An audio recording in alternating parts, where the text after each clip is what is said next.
welcome back to another class, the awesome class that we have here.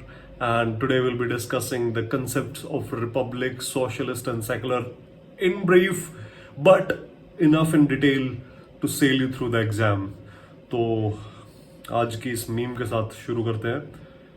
And as I'm just not going to explain the meme, let's start with the concept of republic. So guys, what is a republic? A democratic republic can be classified into two categories. Okay, that is a monarchy, and a democratic polity can be classified into categories. That is a monarchy and a republic.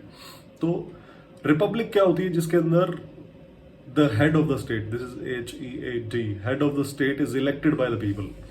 All right, जहाँ पे जो state का head है उसको लोग चुनते हैं, जैसे कि इंडिया के अंदर the president is the elected head of the state. So thus India is a republic. So as I told you, a democratic polity can be classified in two categories, that is monarchy and republic. और monarchy के अंदर जो head of the state होता है, usually king or the queen, वो hereditary position enjoy करते हैं, मतलब they don't have to be elected like in Britain. So Britain is a democratic country, all right. But even in a democratic country, we can have a monarchy. So Britain is a monarchical democratic polity. So even though republic के अंदर कहा जाता है कि lex rex, lex is law, law is the king, और जो non Republic countries होती हैं, जो मोनार्किकल कंट्रीज होती हैं, वहां rex lex, that is king is the law. मतलब जो कानून राजा ने बना दिया वही कानून है इस लैंड का. तो जो राजा ने मुंह से बोल दिया वो होगा ही होगा. तो मोनार्किकल स्ट्रक्चर्स में ऐसा. परंतु आज के कंटेक्स्ट में जैसा कि आप जानते हैं, ब्रिटेन के अंदर even though it's a monarchy, it's a constitutional monarchy, it's not a republic, but ये जो रेक्स लेक्स का कंसेप्ट है, ये कंसेप्ट अब नहीं बचा है. इवन दो कुछ जो डिक्टेटरशिप, जहाँ पे डिक्टेटरशिप आज भी चलती है कुछ कंट्रीज में, in parts this can still function. इसी के ऊपर आज ये जो हमारी मीम थी सेमी कॉन्स्टिट्यूशनल मोनार्की की, इसी के ऊपर थी. एंड सो वहीं दूसरा इसका एग्जाम्पल लिया जाए, जैसे इंडिया है. इंडिया के अंदर we have the head of the state, that is the president is elected. So आप अभी समझ पाएंगे कि जैसे हमारा प्रेसिडेंट है, आपने तो वोट नहीं किया प्रेसिडेंट के लिए, लेकिन वहीं एक यूनाइटेड स्टेट्स ऑफ अमेरिका है, यूएस के अंदर जो हेड ऑफ द स्टेट है दैट इज प्रेसिडेंट. तो people directly vote for the president, and president in United states have immense power. In India president is not having like any power पर से, is a rubber stamp, जो कि आप term use ना करें. अगर आपसे इंटरव्यू में पूछा जाए तो बेहतर रहेगा. परंतु the reality is a rubber stamp. He has to work on the aid and advice of the council of ministers. Alright, तो गाइज बात ये है कि कॉन्स्टिट्यूशन के अंदर जो हेड ऑफ द स्टेट का कंसेप्ट है उसको रखा ही इस प्रकार से गया है हमारे कॉन्स्टिट्यूशन के अंदर. He is indirectly elected and thus he is not having any power. आप समझिएगा, इंडियन कॉन्स्टिट्यूशनल स्ट्रक्चर में कौन व्यक्ति सबसे ज्यादा पावरफुल होगा? आईएएस भी बन जाते हैं, आईपीएस अधिकारी बन जाते हैं, आप कुछ भी अधिकारी बन जाते हैं if you are part of the executive. But if you are part of the executive through the process of a selected means, through the process of being elected by the people directly, then you have immense power. And अगर आप इस structure में, if you are in the structure without being elected by the people directly, then you will lack adequate power. आपके पास ताकत नहीं रहेगी. सिर्फ इसी कंसेप्ट को समझते हुए कि प्रेसिडेंट को लोग डायरेक्ट अपॉइंट नहीं करते हैं, he is not the direct representative of the people, that's why he lacks power. इस प्रकार से समझ सकते हैं आप इसको. ऑलराइट, तो जो प्रेसिडेंशियल फॉर्म ऑफ गवर्नमेंट है वो यूएस के अंदर होती है, और जो पार्लियामेंट्री फॉर्म ऑफ गवर्नमेंट है वो इंडिया के अंदर है. जो इंडिया के अंदर पार्लियामेंट्री फॉर्म ऑफ गवर्नमेंट है, और जो रिपब्लिक, जो इंडिया एक स्टेट है, रिपब्लिक होने के कारण the concept that people elect directly और indirectly the head of the state, this prevents the democracy from turning into a dictatorship. अगर लोग डायरेक्टली इनडायरेक्टली अपने हेड ऑफ द स्टेट को चूज नहीं करेंगे, यदि कुछ एक स्पेसिफिक तबका ही अगर अपने हेड ऑफ द स्टेट को चूज करेगा, तो इवन दो हेरिडिटरी नहीं भी होगा तो एक डिक्टेटरशिप के अंदर बदल जाएगा. जहां पे हेड ऑफ द स्टेट, जैसे आप म्यांमार में देखते हैं मिलिट्री को हुआ, तो military has taken up all the powers and everything, and they'll reinstate, they'll install their own head of the state. जैसे पाकिस्तान के अंदर Pervez Musharraf became the head of the state himself, तो even though Pakistan was a constitutional democracy, but because the head of the state was not chosen by the people themselves, it became a dictatorship under Pervez Musharraf and many others. All right. So, Republic का होना दो चीजें और दर्शाता है, that is political sovereignty in people. मतलब अगर एक कंट्री रिपब्लिक है उसका मतलब है कि वहां की जो पॉलिटिकल सोवरेनिटी है that lies with people and no privileged class. Republic का मतलब कोई प्रिविलेज्ड क्लास नहीं. मतलब अगर आप रॉयल फैमिली में बोर्न हुए हो, रॉयल फैमिली इन ब्रिटेन, तो आप अभी जैसे भी जानते भी होंगे प्रिंस हैरी का और मेगल मार्कन का जो ये पूरा फियास्को चल रहा है.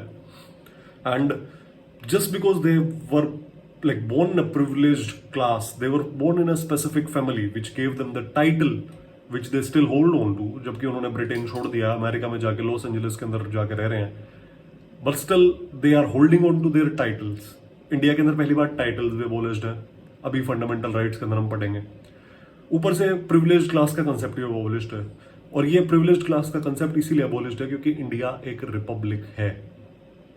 And this is simple as that.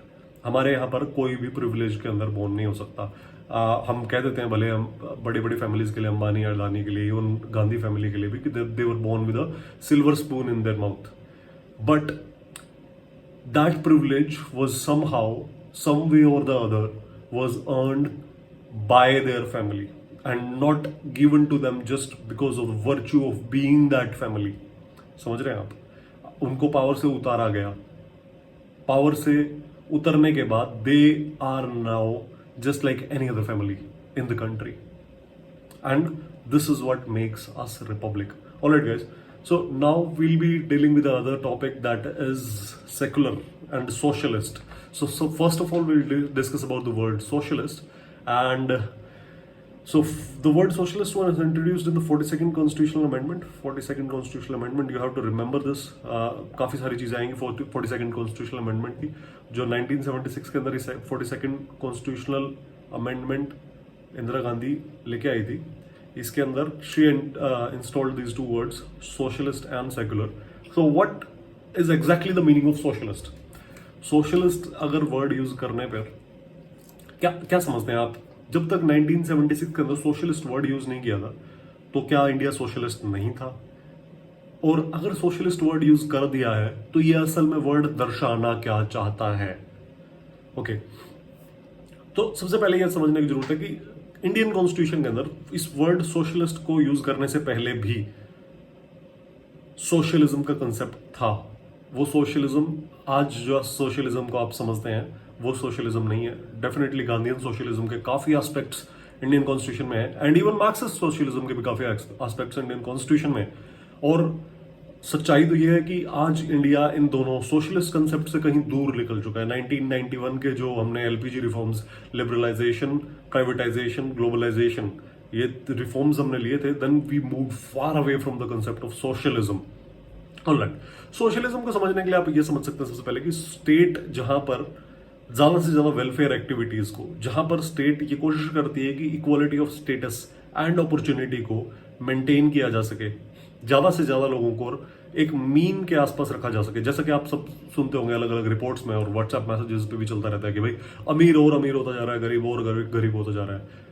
Even though the fact state otherwise, like not otherwise in sense कि अमीर नहीं हो रहा या फिर गैप नहीं बढ़ रहा, बट सच्चाई ये है कि देश के अंदर गरीबों की संख्या या फिर जो एब्सोल्यूट पॉवर्टी की, जो even not just in India, across the world absolute और एब्जेक्ट जो पॉवर्टी है वो बहुत कम हो रही है. नाउ हमारे सस्टेनेबल डेवलपमेंट गोल्स, जिसको इंडिया ने, to which India is a signatory of, UN के जब डिस्कस करेंगे अलग अलग ऑर्गेनाइजेशंस के बारे में, तो will discuss about these things, sustainable development goals which are very important for your exam perspective.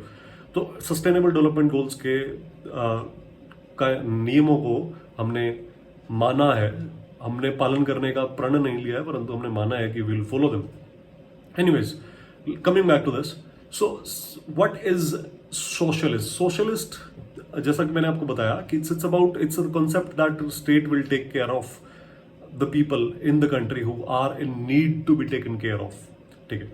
लेकिन इससे पहले भी जैसे मैंने बताया आपको कि सोशलिस्ट जो टर्म है उसको यूज करने से पहले भी there were the concepts that are inherent in the word socialist are used, are the ideas are already present in the constitution. जैसे मैंने यहाँ पे लिखा भी है, अंबेडकर साहब ने पहले लिख दिया था equality of status and opportunity, हमारे प्रीएम्बल के अंदर भी लिखा है, हमारे पूरा कॉन्स्टिट्यूशन के अंदर जो directive principles of state policy है उसके अंदर क्या कहा गया है। Directive principles of state policy के अंदर ये तक भी आरटीआई के कानून से पहले भी बताया गया था, right to RTE, right to education के कानून से पहले कहा गया था कि स्टेट की रिस्पॉन्सिबिलिटी है कि हर बच्चे को एजुकेशन प्रोवाइड करे, सरकार फ्री प्रोवाइड करे, कोशिश करे। Directive principles of state policy are the directives to the state कि आपको ये काम करना है। उसके अंदर क्या कहा गया है कि एंश्योर करे कि जेंडर के बेस पे डिस्क्रिमिनेशन ना हो जॉब की प्राप्ति में। यदि कोई भी क्लास, अफर्मेटिव एक्शन इंडिया के अंदर है, अभी यूएस के अंदर अफर्मेटिव एक्शन के ऊपर बहुत सारे डिबेट चलते रहे। अफर्मेटिव एक्शन जिसका एक reservation policy is a part of it, कि हिस्टोरिकल जो ऑपरेशन, हिस्टोरिकल जो सबसर्वियंस रही है काफी कास्ट की, कुछ स्पेसिफिक क्लासेस की, उनके बेस पे जो डिसएडवांटेज वो कास्ट और वो जो ग्रुप्स हैं वो फेस कर रहे हैं, उन डिसएडवांटेजेस को स्टेट कम से कम, दैट इज मिनिमाइज करने की कोशिश करे। And on this principle itself the concept of reservation exist. अच्छा, काफी लोग कह देते हैं कि ये रिजर्वेशन का पंगा, क्योंकि लार्जर पब्लिक मेमोरी में रिजर्वेशन 1990s की, 1980s, late 80s and 90s की बात आती है। छात्र आंदोलन याद आता होगा काफी लोगों को, अपने माताजी पिताजी से आप लोगों ने सुना होगा अबाउट द छात्र आंदोलन जो हुआ था। परंतु ये याद रखना जरूरी है कि हमारे देश के अंदर रिजर्वेशन और अफर्मेटिव एक्शन की बात रेदर लेट 19th सेंचुरी से लगातार चल रही है। एंड जिस दिन से देश आजाद हुआ था उस दिन से पहले भी, और उस दिन से ही हमारे देश के अंदर, संविधान के अंदर रिजर्वेशन का कंसेप्ट था। But that reservation was limited to the scheduled caste and the scheduled tribes and some other sections of the society, but scheduled castes and scheduled classes throughout the country. All right. खैर, so socialist जो concept है हमारे देश के अंदर वो पहले ही exist करता था, और इसको 1955 के अंदर आप याद कर सकते हैं इसको चाहें तो, Avadi session, there was this Avadi session of 1955, जब कांग्रेस ने अपना, कांग्रेस का खुद का सेशन था, तो सोशलिस्टिक पैटर्न ऑफ सोसाइटी को अडॉप्ट करने की बात की थी। They accepted that they will follow the socialistic pattern, okay, in their policies. So तो broad brand of socialism is democratic socialism. जैसा कि हम जानते हैं कि इंडिया के अंदर जो लार्जर आइडिया है सोशलिज्म का वो डेमोक्रेटिक सोशलिज्म का है। लाइक वहीं जैसे मैंने स्टार्टिंग में कहा था, इस कंसेप्ट के डिस्कशन में थोड़ा सा डिफिकल्ट है अंडरस्टैंड करने में, परंतु you will find that once you understand what socialism in its root means, you don't have to remember the definitions and you don't have to remember the complex terms involved. I have a book here. Let me. So probably is this the one? Yeah. So this is the state. Okay. So in this book, ABC of the state, there is this lovely discussion about the philosophies that a state follows, and socialism. The concept of socialism is beautifully explained, और socialism के लिए अलग से किताब भी आती है, and if you want to read more about it, because this is a concept which almost 30% of the world population is under the political ideology of socialism. ठीक है, चाइना, रशिया के अंदर कुछ ना कुछ concept, काफी दूसरे साउथ अमेरिकन कंट्रीज हैं। तो सोशलिज्म को आप पढ़ना चाहें तो I'll share a link of not the book but like direct download के लिए अवेलेबल नहीं होगी, परंतु Amazon पे खरीदने के लिए। So very brief introduction to socialism, ये ऑक्सफोर्ड पब्लिकेशन का इफ आई रिमेंबर राइट की सीरीज है, वेरी ब्रीफ इंट्रोडक्शन, और उसके अंदर काफी सारे आपको अलग अलग टाइटल देखने को मिलेंगे। खैर, let's come back to the concept of, so I just made a few changes to the page template anyways. So जैसा कि मैंने आपको बताया कि जो सोशलिस्ट आइडियाज थे वो इंडिया के अंदर पहले भी प्रेजेंट करते थे। इंडिया का जो सोशलिस्ट आइडियाज हैं वो ज्यादातर गांधीयन सोशलिज्म पे आधारित है, ना कि जो हमारी वेस्टर्न मार्क्सिस्ट सोशलिज्म उसके ऊपर कम है आधारित। डेफिनेटली गांधीयन सोशलिज्म क्या है, मार्क्सिस्ट सोशलिज्म क्या है, इसकी चर्चा हम जैसे directive principles of state policy आएगा तो directive principles of state policy में ही हम डिटेल में इसको करेंगे, and you will be able to understand in its entirety what these two terms mean. Anyways, let's get to the next topic, that is secular. So what is meant by the term secular? क्या है secular? The term secular was added in the constitution in the 42nd constitutional amendment, again 42nd and 1976 by our lovely prime minister Indira Gandhi at that time. And so secular क्या है?